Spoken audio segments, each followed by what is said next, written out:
friends, and welcome to episode 21, although I've worked out there's about 30 now, videos from Sequin Girly Creates. That's me, I'm Sam, and welcome back if you are, sorry, just sorting myself out there, welcome back if you've been here before, and also welcome if you are new.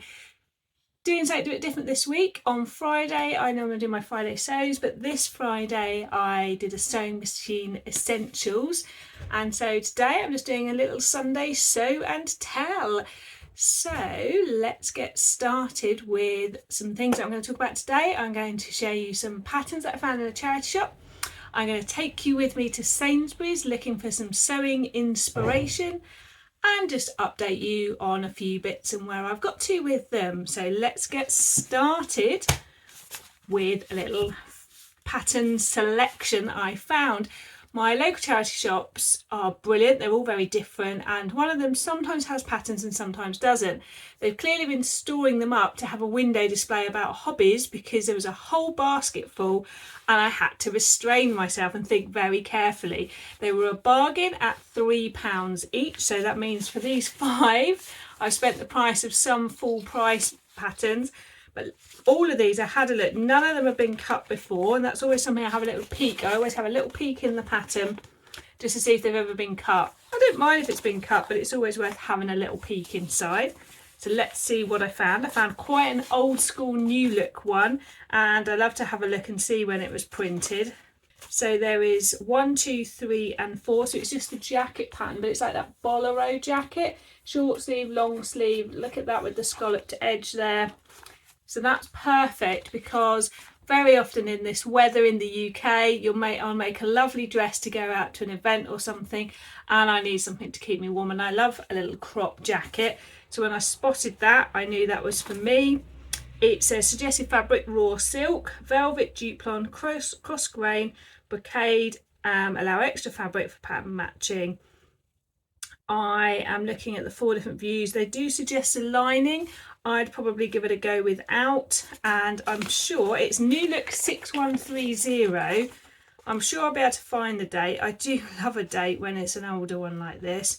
I can't see it anywhere on here, which makes me disappointed, but I will keep searching to find it. But I love that. It's a very 90s looking pattern. This one is much newer. It's another New Look one as well. It's K6397, and it is some other jackety ones. I'll hold it up there. I think it looks like it came out, yes, out of a Sew magazine. Again, 5 sizes in one, extra small up to extra large. Bust up to 46. Not the biggest, well, 50 it says here. Not the biggest, but it is a good section. Now we've got here 4 different jackets, but A is interesting. You've got like this waterfall on the back. I really like this one and this one here, and then you've got a straightforward one there. And yeah, it's produced for Sew magazine, and it says lightweight to medium woven or knit fabrics with drapes such as linen and wool types, double knit, fleece, interlock jersey, ponte, stretch velvet. And all that's needed is that and some braid or leather trim. Oh, I wonder what that's for. Oh, look around the pockets there. Look at that. I think this could be a perfect sort of cross-seasonal for autumn, the sort of jacket, particularly the sort of short sleeve one with something like this underneath.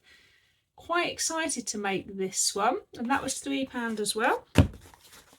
Another New Look one, K6471, something quite different for me. I do own a top like this, and we've got 4 options again, and it's got like this sort of fake sort of cow neck, which has got a tie, but we could leave off. It's another one from a Sew magazine, and we've got a raglan style sleeve, and it says suitable fabric, batiste, challis, chambray, chamois, cotton lawn, crepe de chine, double georgette and voile. Contrast sleeve, you could do it in lace. So if you have a look here on this one, it's got lace on the sleeve. That's quite an interesting evening look, and I don't often buy evening look patterns. That's quite a good one for me. And do you need any other notions? Bit of elastic and a hoop loop. Then I got a Simply Sew pattern. I don't know when this is from. It can't be that old though.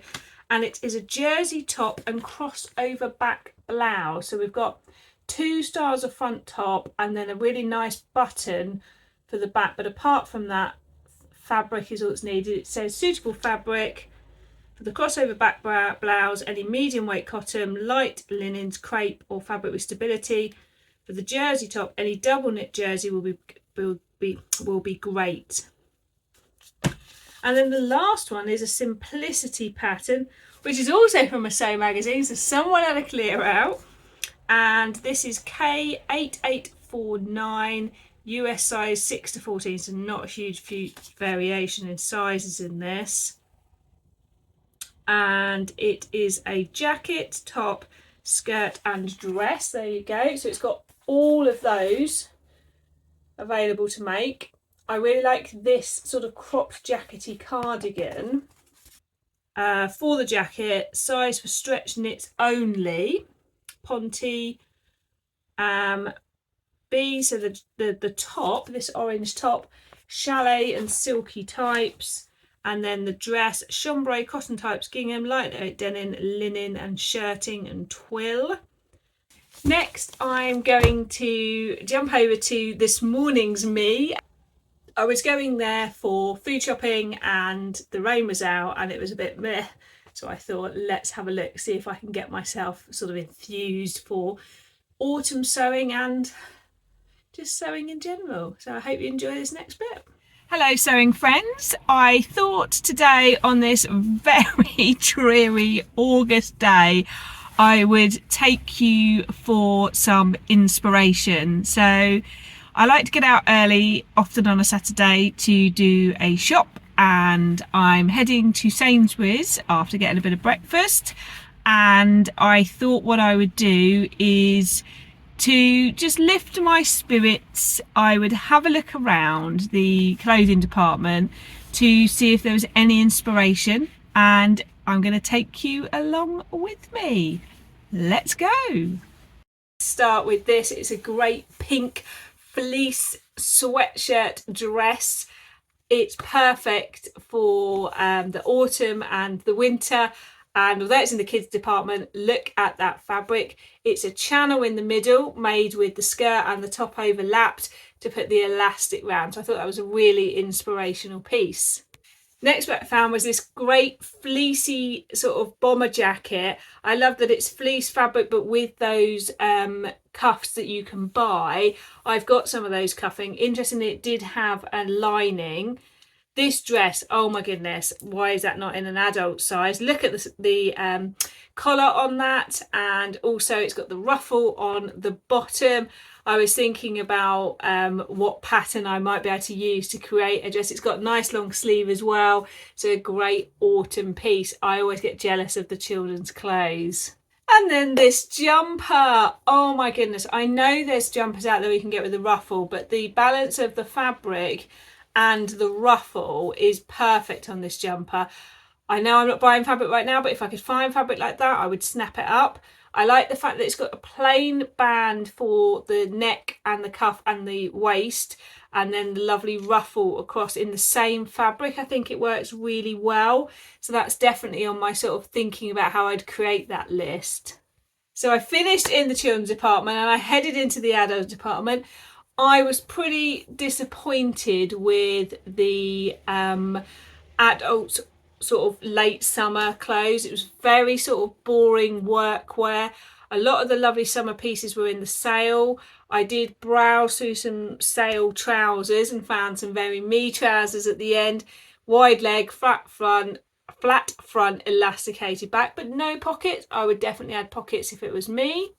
Now this orange piece is interesting. It's actually a jumpsuit, and you've got like a bit of elastic to create like a ruching on the front here. So you've got that those sleeves that are the elastic around, then a ruched front, wide leg trousers, but wait till you see the back. So it's one of these cutouts. So you've got the elastic to go along the lower back, and then a tie to go along the back. And I know Liz, the baker that sews, has been working on a dress style like this, and I thought quite interesting that Sainsbury's have made these into a jumpsuit. And you could take a jumpsuit and redesign the back panel, and if you have a look at what Liz has done, you could definitely use the back panel of hers. And if you've got any cut out dress designs, you could definitely do that for the jumpsuit, because it's putting that elastic bit that makes it sit along the waistline at the back. So I thought a really interesting piece there. Now the last thing I found was a dress, unsurprisingly me, very me fabric. I'll pop a picture of the label here. It's Sainsbury's collaborating with small designers, which I've not seen before, and I was quite interested. It was another sort of slightly ruched up front. The Sainsbury's I was in did not have a changing room, but I really wanted to see how it would look on me. Luckily I had this top on, so I just pulled up next to one of the mirrors, whipped off my jumper and put it on, so you can see how it looks on me. Obviously it's a little bit hard to picture because I've got a top on underneath, but the sleeve was really interesting in that it wasn't elastic, but it sort of billowed and tucked under. And when I had a look, and I've got a picture here, you'll see only the sleeve had a lining, but the lining was shorter than the outer sleeve, but attached, so it like pulled it under. It was a really interesting sleeve design. I don't know if anyone's seen a pattern that does a sleeve like that. It's something I definitely want to play around with. It was a raglan sleeve as well, which is quite interesting in one of the patterns that I was looking at. Which one was it? Had a raglan sleeve. So you could do a different neck, but you could use that raglan sleeve here, this one, and extend it to try that. So I might do a trial version of that, but I thought that's really quite interesting the way they've done that, and loved the fabric. I did not buy it though, I was only there for inspiration. So I hope you enjoyed that little sewing inspiration trip. Do let me know in the comments below if you like that, because I'd be very happy to do more of those. Now let's get on to a couple of bits I've been sewing. I have finished my red gauze, I think they are double gauze trousers. There's a lot of threads on them, but apart from that they are finished, and I will tell you what happened. So here they are, and I did this elastic, so it's an invisible elastic waist. I'll pop a picture in up here or here of how they look. I really have a problem with being too generous with elastic waists and always having to take some off, and I don't know why, and I don't know if it's I'm scared I'll make it too tight and have cut it too much, but I had to unpick the sergering. So here's the serger. I did it in my multicolored thread. I had to unpick that. I'm just glad it wasn't black and I couldn't see it against the elastic, but I put them on and the elastic was too loose. I had to unpick a decent chunk to shorten the elastic and still have enough to stretch to re-serger. But the good news is it's done. I'm very happy with these. This is a perfect this time of year. That's a really soft elastic. If you've seen some of my previous episodes, I was talking about wanting elastic that's comfortable, and this is really soft. So I'm definitely going to get some more like this because it really contrasts well with the red. So I've just got to hem the bottom and they're done. I have also finished my second pair of the Closet Core sepia pants as challenged to me by Christine. If you want to see a full review of that pattern, head over to previous episode, which was the Busy Bee Challenge results day, where I review the Closet Core sepia pants pattern. I am wearing my second pair now, so I'll just leap up so you can see. Here they are. I'll put a full video in here so you can see me wearing them.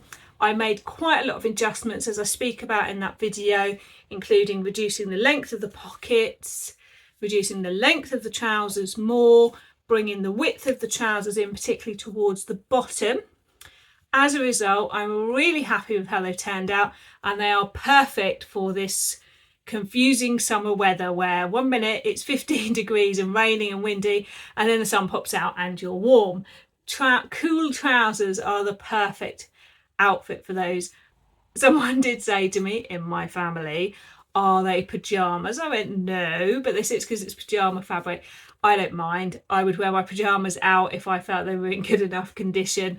And who doesn't like a pair of secret pyjamas, or perhaps these are a bit less secret pyjamas. I have finished the shorts, which I will put a picture in of me wearing here, from the leftover fabric from my patina hack dress, that fantastic fabric from Minerva. So I have been making really good headway on some of those plans that I wanted to do. So to finish up today's video, I'm just going to talk about a dress that I've nearly finished making. It's this pattern here, New Look 6679. I have gone for this sleeve, but if you look at the model, it will be much more like that. Pop a picture in here so you can see how it's going. The front's looking good. It is time to put the zip in. I had to stop for a bit because I didn't have a long enough zip. I do now, so the zip will go in, but interestingly at the top it overlaps like this much, and then further down it's the correct amount of overlap. So I'm going to have to think about that as I put the invisible zip in. One of my major criticisms of the big 4 or big 5 patterns is they say things in the instructions like insert invisible zip as per manufacturer instructions. Manufacturers don't come with instructions for zips. However, there's a wealth of great videos out there on YouTube. Probably going to use Ray Stitched Up. I think that's her channel. I'll pop it down below. She did a Tuesday tips on how to put an invisible zip in, so I'll give hers a go. Will be my second invisible zip, so it's still a lot less scary now. So that one will be finished very soon. If you like seeing the sort of quick update pics, do follow me on Instagram. I'm Sequin Girly. And also I have started using my community tab on here. So if you do want to see polls, for example, I put a vote up recently on what would you like to see next me talk about in a video, because obviously where I'm on a fabric shopping ban, I can't show you like a fabric haul, but I've got plenty of things I can show you. It looks at the moment like the votes are across Instagram and my YouTube community channel for a mini wardrobe tour. That there. So I'll be filming that ready for next week's vlog. If you'd like to interact, do watch out, because I've decided to use my community channel a bit more because it's lovely to have feedback on what you'd like to see. I do always pop it on my Instagram stories as well. You will also see below in the description for this and my last couple of videos that I have set up a Ko-fi account. If you'd like to buy me a coffee to support me and my channel, I would love that. I've set a goal to raise enough money to be able to buy a light for filming in the winter. At the moment, this is my light, and as you can see, it doesn't have a huge impact, but it's enough on a day like today where there's still daylight outside. But I know if I want to be able to show you the colour of fabrics and the detail for the winter months, when I'm probably filming in the evening, I'm going to need to raise funds for a light. And this isn't my job, this is a hobby, and I don't really want to put adverts on my channel. So if you did feel that you could buy me a coffee, even if it's just a couple of pounds, that would be great. I have also added to my Ko-fi account some downloadables, which again, you could buy one of those and then you get something in return for supporting me. I'm going to put more on. The ones that are on there right now, I'll put pictures in, are sewing storage labels. I'm busy working on more, and I thought that might be a nice way that you could kind of get something in return for supporting me. But I completely understand if that's not something you can do as well. But every little helps towards me getting a bigger light that means I can show you things in the winter. Have a great week, and I will see you soon. Bye.